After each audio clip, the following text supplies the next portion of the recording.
Jadi pemirsa, peristiwa kecelakaan kereta di kawasan Bekasi Timur ini menyisakan duka sekaligus cerita kemanusiaan yang menggetarkan. Jadi di tengah kondisi darurat ada tim penyelamat dari Basarnas yang bekerja tanpa henti untuk berusaha menyelamatkan korban. Jadi ada salah satu sosok yang jadi perhatian publik, ada Pak Mawar, ada juga satu lagi namanya Pak Dendi, anggota Basarnas yang viral karena aksi cepat dan ketenangan mereka pada saat melakukan evakuasi. Jadi di balik seragam ada cerita haru, tekanan di lapangan, dan juga semangat kemanusiaan yang kuat. Pagi ini kita akan berbincang langsung ya Jason. Kita akan tanyakan bagaimana prosesnya, apa yang mereka alami. Ada anggota Basarnas yang turun langsung untuk melakukan proses evakuasi korban kecelakaan kereta api. Betul, dan sudah ada bergabung bersama kami di studio ada Pak Mawar, ada juga Pak Dendi. Selamat pagi. Selamat pagi. Sehat ya Pak ya? Pak Dendi. Sehat. Alhamdulillah. Ini mungkin saya mau ke Pak Mawar dulu Ya. Pak. Kemarin kan waktu kecelakaan itu butuh waktu kurang dari 12 jam ya Pak Ya. untuk bisa mengevakuasi keseluruhan penumpang yang ada di gerbong terakhir di gerbong 10 itu. Itu apa Pak yang jadi kendala utama, yang jadi kesulitan itu apa Pak? Untuk kami tiba Mbak ya, kami tiba itu kebetulan saya belum langsung aksi. Saya analisa dulu seperti apa kondisinya dari sisi luar, dari sisi dalam, sehingga apa insting atau tekniknya saya dapat. Kemudian yang terlebih dahulu tiba itu adalah dari kantor SAR Jakarta yang saya lihat ya, dari Damkar. Itu yang sudah memulai membuat akses utama dari sisi kiri dinding kereta.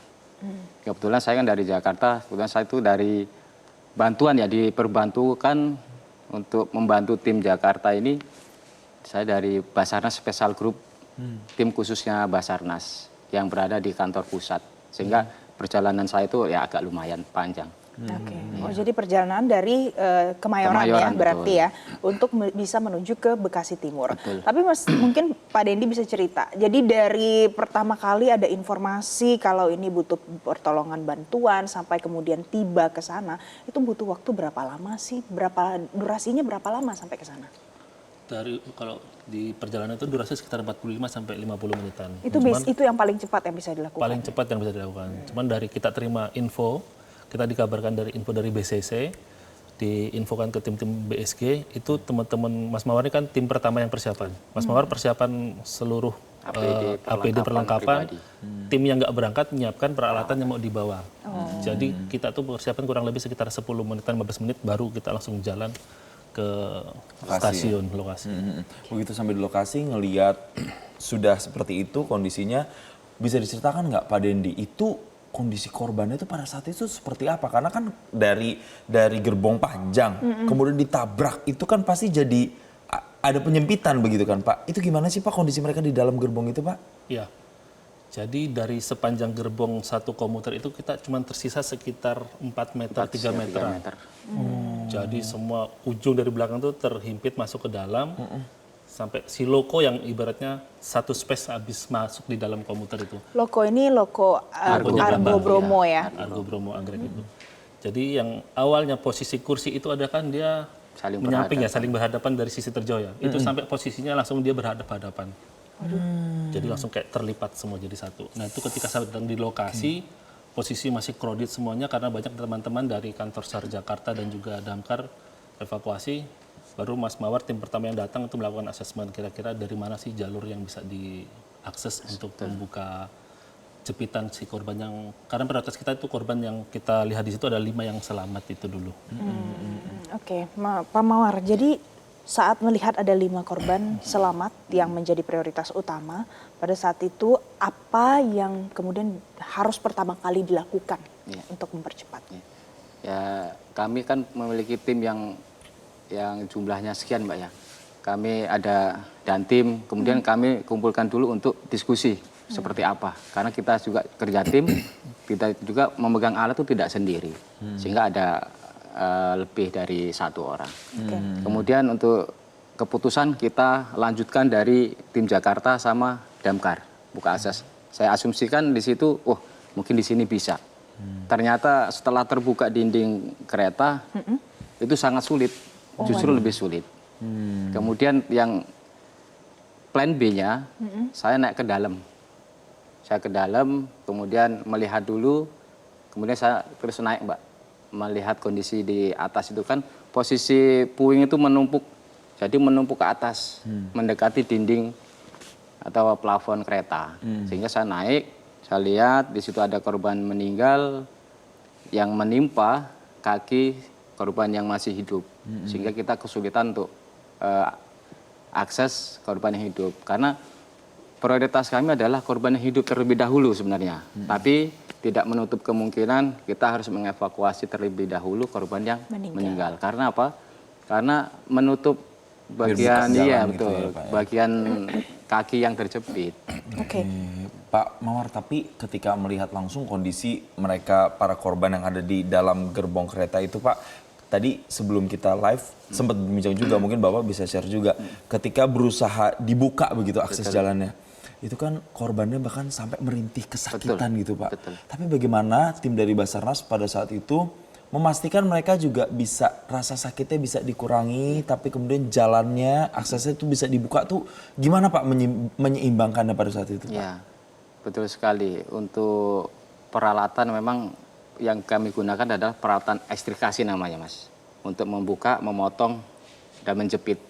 Kemudian kami cari celah bagian kaki yang mana, jepitannya seperti apa, nah kami cari celah untuk membuka akses. Sehingga pada saat kami buka, nanti tim atau teman-teman yang lain itu sambil mengangkat. Sebelum mengangkat itu memang ada rasa-rasa nyeri, rasa kesakitan pasti ada untuk korban. Sehingga kami meminta untuk tim medis untuk memberi suntikan untuk anti nyeri itu, ya, infus, karena kondisi-kondisi korban itu memang sudah menurun. Sehingga selalu kita minta ke tim medis untuk pengecekan kesehatan. Oke, jadi juga ada peran tim medis ya di dalam situ. Nah, kalau Pak Dendi, apa yang mungkin benar-benar Pak Dendi sebelumnya belum pernah melihat kondisi seperti ini pada saat proses evakuasi dilakukan? Ya, ini kan juga kasus pertama kita, apalagi di kasusnya kereta api ya. Yang biasanya cuma kayak mobil-mobil segala macam, ini kasusnya kereta api dan kreditnya semua itu terhimpit jadi satu. Itu PR kita, gimana sih korban selamat ini tetap bisa keluar dengan tetap selamat seperti itu. Itu jadi prioritas banget. Jadi hasil asesmen teman-teman di lapangan, bagaimana caranya kita berjibaku dengan waktu, dan juga ya tadi korban masih mampu bertahan itu karena bantuan teman-teman medis. Kita di situ kan ada komunikasi terus sama dokter Iqbal tuh. Dok, kalau kita buka yang ini seperti apa? Kira-kira aman nggak? Oh, aman. Nah, asesmen itu juga terus dilakukan Terus real time kita lakukan. Komunikasi kita terus jalan, komunikasi ke korban, komunikasi ke tim, sama tim SAR gabungan di luar, dan dokter juga, tim medis, itu semua saring simultan lah bagaimana prosesnya. Jadi dari kita Basarnas, kita mau buka ini nih, dari pihak KAI kita panggil nih. Kira-kira ini bagian apa? Kalau misalnya ini berpengaruh nggak sama rentetan yang lain? Oh, aman Pak, oke. Baru kita panggil dokter, dok kalau ini kita buka, kaki korban akan gimana? Oh, masih aman ini, silakan diakses, seperti itu. Oke, itu kurang lebih cerita-cerita teknisnya pada saat kejadian itu memang cukup jadi tantangan tersendiri ya Pak ya. Tapi ternyata pemirsa, di balik tugas mereka yang harus menyelamatkan para korban di situ, ada bentuk tindakan humanis yang mereka harus lakukan ketika mungkin para keluarga korban juga ke sana ya Pak ya. Menanti kepastian apakah keluarga bisa diselamatkan, dan Bapak juga punya peran untuk kemudian bisa menenangkan mereka. Itu seperti apa untuk bisa menenangkan keluarga korban, kita akan bahas usai jeda berikut ini pemirsa. Tetaplah bersama kami di Selamat Pagi Indonesia.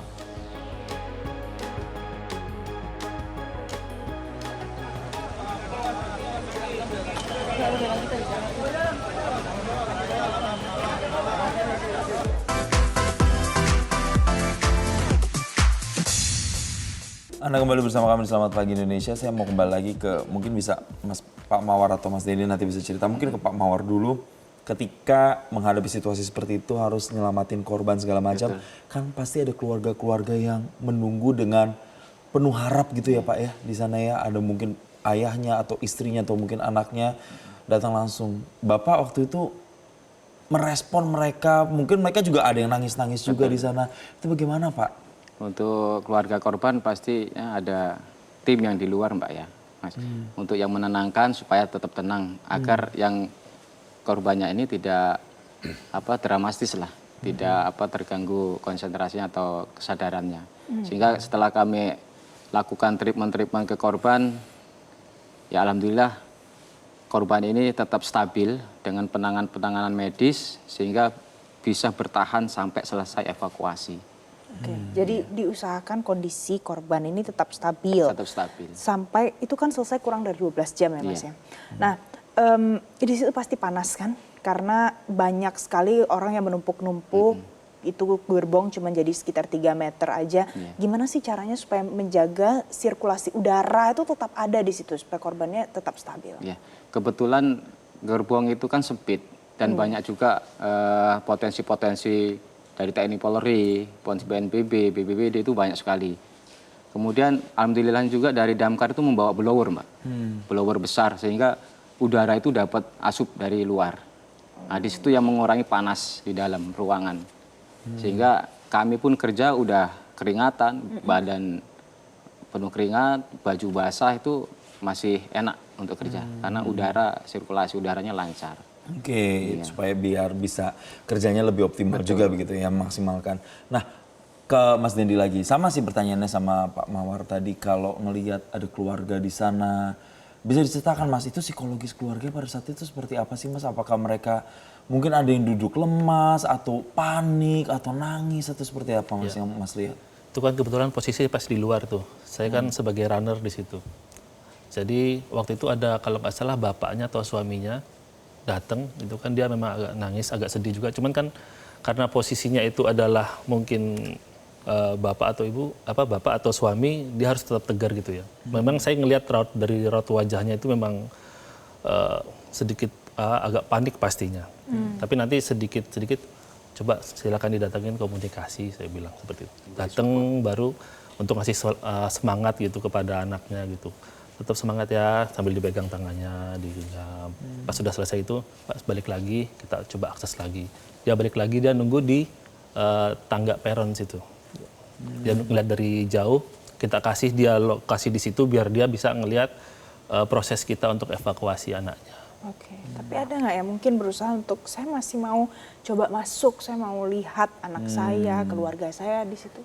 Nggak ada sih, karena memang kita sudah kasih tahu ini kita sedang melakukan akses, kita harus clear area. Bapak tunggu aja di situ, Bapak bisa ngeliat secara langsung apa sih yang akan kita laksanakan seperti itu. Oke, Mas Dendi, waktu berusaha menyelamatkan korban, terutama mereka yang masih selamat, kan tadi Pak Mawar juga bilang mereka ada yang merintih kesakitan gitu ya Mas ya. Bisa diceritakan nggak kami pada saat itu tuh seperti apa sih psikologisnya, situasinya pada saat itu? Apakah mereka teriak kencang atau justru malah lemas, malah seperti apa Mas waktu itu Mas yang masih hidup gitu? Jadi masing-masing ya. Jadi ada satu itu yang dia tenang. Kita komunikasi dia enak, lancar. Tenang ya, iya dia komunikasi enak. Terus ada yang satu itu yang panik, sangat panik sekali. Gerak sedikit, dia teriak. Dia sampai mau nangis-nangis segala macam. Tapi Mas Waris itu tenangin dulu. Tenang, kita coba selamatin ya, tenang ya. Kalau yang lain lagi juga agak teriak-teriak, cuman nggak sehisteris yang satu itu tadi. Jadi kita coba untuk komunikasi, selain tim yang lain untuk bantu evakuasi, tim yang lain juga untuk menenangkan si korban, dan juga medis di situ dari teman-teman PMI langsung handle dekat si korban untuk komunikasi terus. Karena memang harus kita jaga kesadaran si korban. Oke. Nah, tapi Mas Mawar mungkin, ini kan berusaha untuk menjaga kesadaran. Kemudian respon beda-beda. Ada yang tenang, ada yang panik, ada yang kondisinya luka ringan, ada yang lukanya mungkin lebih parah. Dari beberapa korban selamat yang masih hidup dievakuasi, ada tidak yang karena menunggu sekian jam akhirnya dia meninggal di sana? Dan alhamdulillah selama kami proses dari awal Mbak ya, proses dari awal sampai selesai evakuasi yang hidup, kami evakuasi masih hidup semua, lima-limanya. Iya. Itu yang harapan kami pada saat evakuasi pertama itu masih hidup semua, alhamdulillah. Karena untuk himpitan korban itu, dan alhamdulillah juga hanya kaki dengan tangan saja. Oh jadi nggak ada badan dan kepala? Badan hanya kena himpitan oleh korban yang MD. Oke. Nah, kemudian Alhamdulillah juga itu lantai KRL itu karpet, Mbak. Jadi lapisan karpet itu tebal sehingga lantai yang besi itu plat tidak langsung menembus ke karpet. Dan juga untuk yang korban yang apa namanya, mohon maaf, patah kaki atau yang terpisah, maksudnya itu tidak ada. Maksudnya masih utuh menempel semua. Hanya luka-luka berdarah itu wajar karena ada kerusan. Ini mungkin saya mau tanya kedua-duanya Pak Mawar dan juga Mas Dendi, ketika tim Basarnas ini kan tidak hanya menangani kasus seperti kecelakaan kereta tapi juga bencana alam misalnya atau kapal tenggelam, begitu kecelakaan pesawat itu juga jadi tantangan dari teman-teman Basarnas. Tapi pelajaran apa Mas, Pak Mawar dulu deh, pelajaran apa yang Pak Mawar bisa ambil ketika menangani kasus kemarin? Apakah mungkin melihat ada ibu yang berjuang, ada ibu yang bawa botol susu, atau istri yang ingin pulang kerja, ketemu sama suaminya, apa yang bisa Mas petik pelajaran di situ? Yang saya petik adalah itu kebetulan kan gerbong 10, Mbak ya. Gerbong 10 itu kan prioritas perempuan. Kemudian dari himpitan atau gerusan KRL ini, dari loko ini langsung menggerus ke tengah. Sehingga luar biasa sekali puing-puing ini menumpuk. Puing-puing ini menumpuk itu berdominan ke sisi kanan. Sehingga alhamdulillah juga yang sisi kiri itu nggak terlalu full sampai di badan. Nah alhamdulillah juga itu yang menjadi mungkin ya jadi mukjizatnya. Saya lihat itu sangat luar biasa. Karena seorang ibu dia bisa bertahan diri untuk selamat, ya kan? Begitu terjadi kecelakaan masih bisa bertahan dengan sampai selesainya kami evakuasi. Dan juga dia udah pulang kerja kan, mungkin mereka kurang pulang kerja sampai rumah, kemudian dia berjuang untuk dirinya sendiri. Itu yang jadi motivasi saya untuk lebih merespon cepat supaya gimana caranya itu bisa lebih cepat terevakuasi, Mbak. Kemudian yang membuat motivasi saya juga itu di situ banyak pimpinan kami, kepala badan juga ada di situ, para dir juga ada di situ, sehingga ayo teman-teman kita lebih cepat lagi. Sehingga jadi ibu-ibu itu ya kesedihan rintihan itu Mbak yang kami itu tidak kuat. Karena kami juga kan mempunyai seorang ibu ya. Itulah yang menjadi sebuah kekuatan untuk kami bisa membuat mereka itu tenang. Banyak sekali juga yang mengeluh, kesakitan, sehingga kami untuk medis itu selalu menambahkan lagi tolong suntikannya. Suntikan, selalu suntikan. Iya. Sehingga tidak terlalu terlalu karena ada rintikan itulah yang membuat kami itu seorang untuk mengevakuasi, jadi kita punya hati ya Mbak ya. Punya hati pasti akan terasa. Ya kalau memang itu bisa ditangani oleh dokter, kita tangani terlebih dahulu. Sama dokter gitu ya. Oke, kalau Mas Dendi, jadi dari tadi Mas Dendi bilang ini adalah yang pertama kali kejadian seperti ini. Apa yang mungkin membuat ini adalah pelajaran baru untuk Mas Dendi? Ya, selain korban itu adalah semua wanita ya, itu sangat berat banget buat kita ketika melakukan evakuasi. Udah gitu keingetan yang di rumah, orang tua, terus dan juga istri. Jadi pelajaran saya itu juga sangat berat sekali untuk melaksanakan evakuasi ini, tapi di sisi lain kita harus cepat melepaskan dari jepitan tersebut biar mereka bisa kembali ke rumah lagi, berkumpul dengan keluarga. Boleh mungkin satu yang mungkin Mas Dendi atau Mas Mawar ingat, ini adalah korban selamat atau meninggal dunia yang paling susah untuk dievakuasi. Yang sangat susah dan yang untuk dievakuasi itu untuk yang ini Mbak, yang kakinya arah ke belakang itu memang agak luar biasa. Untuk jepitan dari karpet itu kami selalu buka itu sobek terus karpetnya, sehingga kami ganjel pakai kayu tetap sulit. Kemudian kami potong-potong kecil terlebih dahulu. Kemudian buka lagi, alhamdulillah bisa terbuka. Itu agak lumayan lama emang. Itu yang salah satu yang maksud Mas Dendi? Ya, kan Mas Mawar dalam posisinya, cuman saya posisi bisa melihat dari luar. Memang setelah satu itu yang agak lama bisa keluar, baru yang lainnya agak enak aksesnya. Jadi memang satu itu yang kayak kunci dari semua jepitan si korban yang selamat. Itu korban yang kakinya terlipat ini selamat atau meninggal? Masih selamat. Selamat. Ya. Yang pertama kali saya evak itu korban meninggal terlebih dahulu. Karena dia itu yang cerita awal tadi, dia mengganggu atau menutupi korban yang masih hidup. Setelah korban hidup pertama ini, yang kakinya terjepit dua-duanya terevakuasi, saya masuk. Yang ketiga dan seterusnya itu lebih mudah. Lebih mudah. Karena mereka itu posisinya saling numpuk. Ya, satu sama lain itu berdekatan. Sehingga terevak satu, yang satunya lagi udah kelihatan yang terjepit. Sehingga untuk memudahkan kami untuk menganalisa seperti apa nanti kegiatan selanjutnya. Celahnya seperti apa, dan peralatan apa yang kita akan butuhkan kembali.